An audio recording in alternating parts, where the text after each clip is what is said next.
بسم اللہ الرحمن الرحیم۔ میرے چینل پر خوش آمدید۔ کہانی کا آغاز کرتے ہیں۔ کسی ملک میں ایک بادشاہ حکومت کرتا تھا۔ اس کا نام میڈاس تھا۔ اس کے پاس دولت کی کمی نہ تھی۔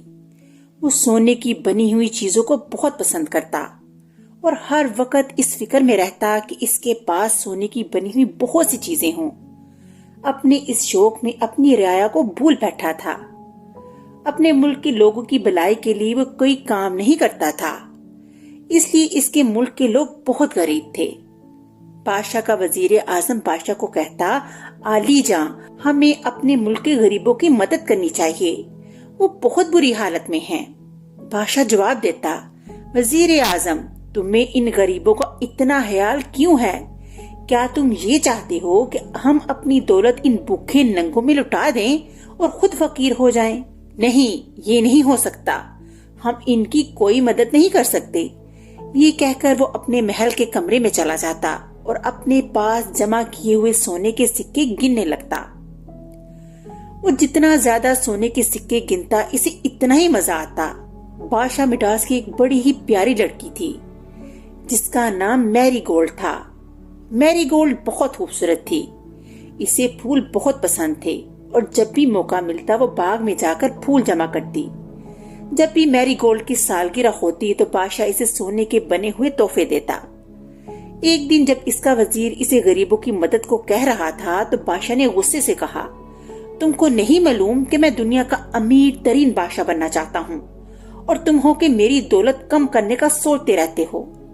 بادشاہ نے وزیر سے کہا، میں چاہتا ہوں کہ میں جس چیز کو بھی چھوؤں وہ سونے کی ہو جائے۔ وزیر نے کہا، یہ تو بہت خطرناک سوچ ہے، اس سے بہت نقصان ہو سکتا ہے۔ بادشاہ نے کہا، گستاخ، خاموش ہو جا، مجھے تمہارے مشوروں کی ضرورت نہیں ہے۔ اسی وقت وہاں سے ایک پری گزر رہی تھی۔ اس نے جب بادشاہ کی خواہش سنی تو اس نے لالچی بادشاہ کو سبق سکھانا چاہا۔ پری بادشاہ کے سامنے آئی اور کہا، میں نے تمہاری خواہش سن لی ہے اور اسے پورا کرنا چاہتی ہوں۔ بادشاہ یہ سن کر بہت خوش ہوا۔ پری نے کہا، کل صبح تم کسی چیز کو بھی چھوؤ گے وہ سونے کی ہو جائے گی۔ بادشاہ یہ بات سن کر بہت خوش ہوا۔ اب اسے رات کو نیند ہی کہاں آ رہی تھی۔ وہ جلدی سے صبح ہو جانے کا انتظار کر رہا تھا تاکہ اس کی خواہش پوری ہو سکے۔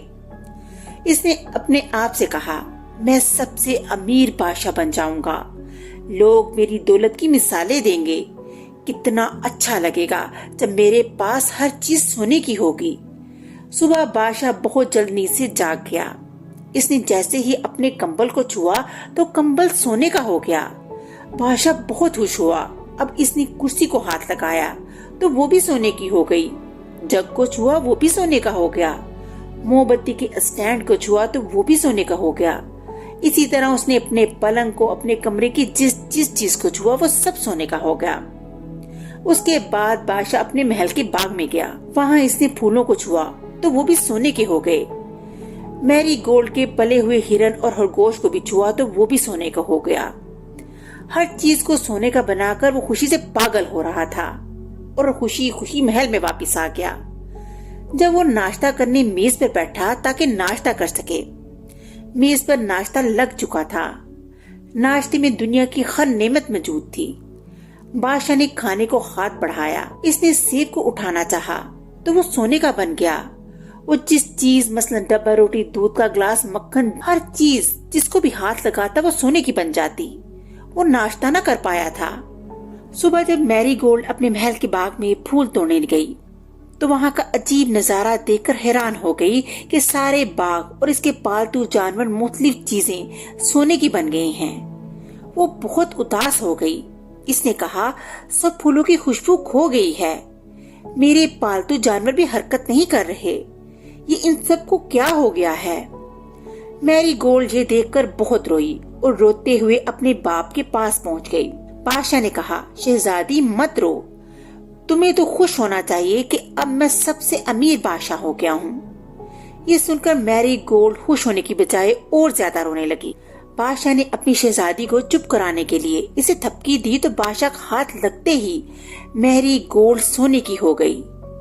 ایک جیتی جاگتی شہزادی اب ایک سونے کا مجسمہ بن گئی۔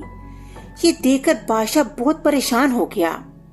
اس نے تمام حکیموں کو اپنے دربار میں بلایا تاکہ وہ شہزادی کا علاج کر سکیں، مگر اسے تو کوئی بیماری ہی نہیں تھی۔ تمام حکیموں نے بڑی کوشش کی کہ شہزادی کو واپس اصلی حالت میں لا سکیں، مگر وہ ناکام رہے۔ اب تو بادشاہ غمگین ہو گیا۔ اس کی جیتی جاگتی شہزادی اب ایک سونے کا مجسمہ بن گئی تھی اور وہ اس کے لیے کچھ بھی نہیں کر سکتا تھا۔ بادشاہ نے اپنی اداسی کو دور کرنے کے لیے شہر کا دورہ کیا۔ دوپہر کے کھانے کا وقت ہو گیا تھا اور غریب سے غریب انسان بھی کھانا کھا رہا تھا، مگر بادشاہ بھوکا تھا۔ اس نے صبح سے کچھ نہیں کھایا تھا۔ اب لوگوں کو کھاتا دیکھ کر اس کو اور بھی زیادہ بھوک لگی، لیکن وہ کھانے کو نہیں چھو سکتا تھا۔ وہ ڈرتا تھا کہ جیسے ہی اس نے کھانے کو ہاتھ لگایا تو سونے کی ہو جائے گی۔ بادشاہ نے یہ بھی دیکھا کہ محل سے باہر بہت سے بچے کھیل کود رہے ہیں۔ یہ دیکھ کر وہ اداس ہو گیا کہ اب اس کی بیٹی کبھی نہیں کھیل سکتی۔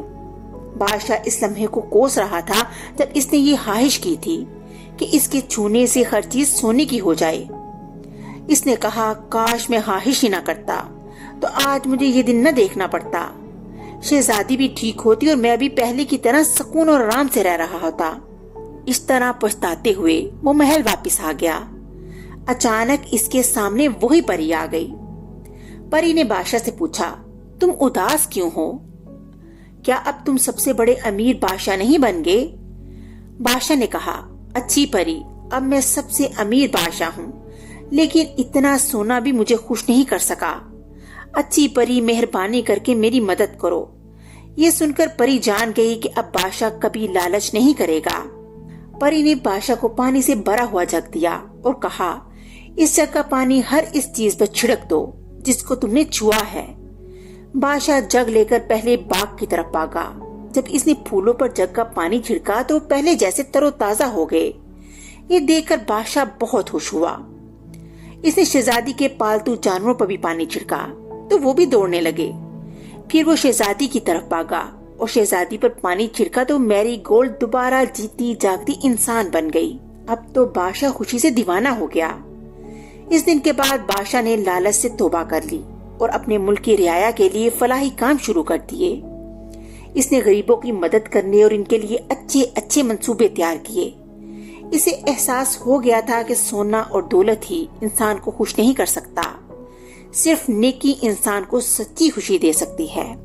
اب وہ غریبوں کا ہمدرد اور نیک بادشاہ بن گیا تھا، اس لیے اس کے ملک کے لوگ اس کو بہت پسند کرنے لگے اور وہ خوشی خوشی اپنے ملک پر حکومت کرنے لگا۔